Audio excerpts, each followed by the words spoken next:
سلام بچه، من ایلی آیرام هستم. امروز اومدیم با آموزش نصب ترینر برای بازی کامپیوتر و ممنون میشم قبل اینکه ویدیو رو شروع کنیم قبلش ما رو لایک، سابسکرایب و زنگوله بغلش رو هم برامون بزنید و بدون معطلی بریم سراغ آموزش ویدیو. Let's go!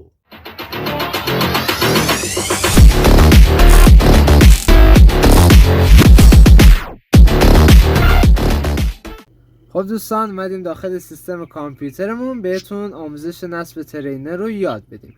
در اولین قدم شما چیکار میکنین دوستان؟ به عنوان مثال شما میخواین برای بازی کال آف دیوتی 4 یک ترینر نصب بکنین که چیکار میکنین؟ در اولین قدم وارد گوگل کروم ویندوز کامپیوترتون میشین و در بخش جستجوش سرچ میکنین دانلود ترینر برای بازی کال آف دیوتی 4.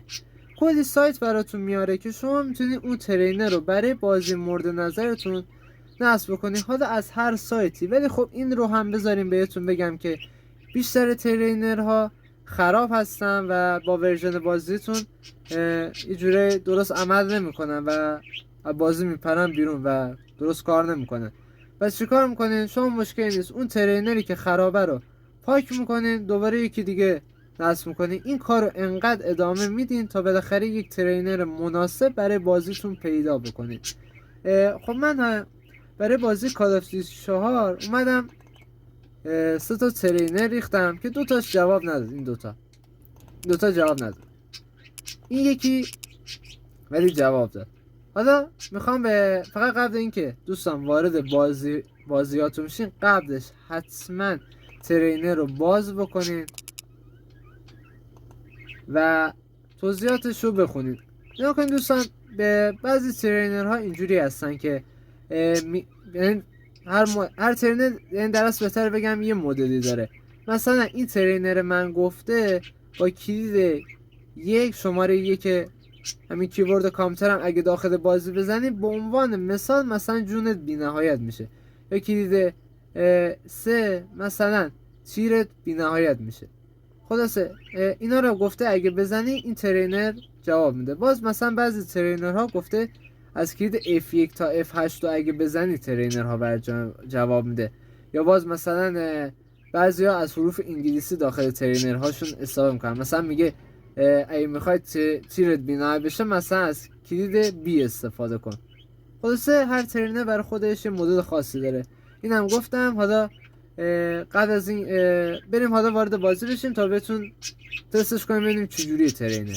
خب دوستان، صبر میکنیم تا بازی بالا. خب دوستان، ما برای اینکه تستش بکنیم یک مرحله رو میریم رو هاردم روی متوسط میذارم تا تایم بازی تمام نشه، چون این مرحله که رفتم تایمیه.